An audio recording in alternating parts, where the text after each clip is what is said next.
हमारा आसन रिक्त है, पुत्र उस आसन में बैठो। उंगली पकड़ के लेके आए, मच्छंदर नाथ के चरणों में गिराया, बोले गुरुदेव आपका शिष्य आया है।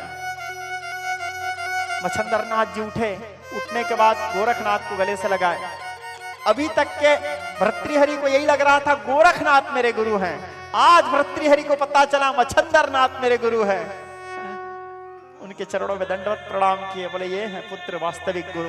प्रणाम किए, प्रणाम करने के बाद उनको लेके उनके आसन में बिठाए। नवनाथ के स्थान में बैठे भर्तृनाथ, ठीक नवनाथ बैठे। इस कथा का सार बस इतना है श्रोता समाज, जिसके प्रारब्ध में बैरागी बनना लिखा है, संसार के कितना सुख संपत्ति वैभव, कितने प्रेम करने वाली नारी,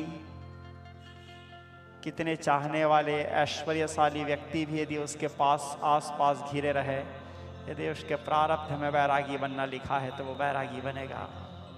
और जिसके प्रारब्ध में राजा बनना लिखा है तो वो 14 साल वनवास काट के आने के बाद भी राजा बनेगा।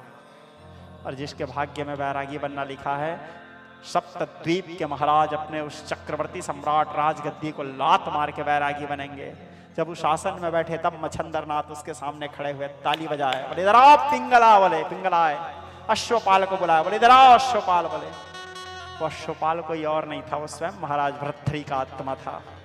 वो कोई साधारण पुरुष नहीं था, महाराज भर्तृहरि का आत्मा था।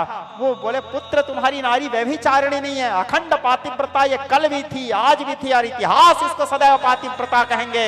इस बात के साक्षी कोई और नहीं, पुत्र स्वयं तुम्हारा गुरु मच्छंदर नाथ है। बोले तुम्हारे आत्मा से प्रेम की थी बेटा, ये अश्वपाल कोई और नहीं, तुम्हारा आत्मा ही था जो तुम्हारे घोड़े की रखवाली करता था।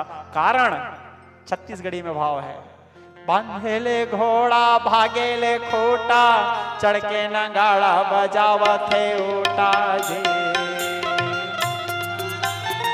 भाव स्नेह स्वजन, यम नियम संयम ध्यान धारणा त्याग अष्टांग योग के द्वारा शरीर को तो बांध लोगे, मन का क्या, वो तो भागेगा। मन का क्या, वो तो भागेगा। ये शरीर घोड़ा है, लेकिन जिस खूंटा में बांधे हो मन, वो खूंटा ही भाग गया तो घोड़ा का क्या। बांधेले घोड़ा भागेले खूंटा, चढ़ के नगाड़ा बजावथे ओटा जी। हाँ बांधेले घोड़ा भागेले खूंटा, चढ़ के नगाड़ा बजावथे ओटा जी। मुझो मुझो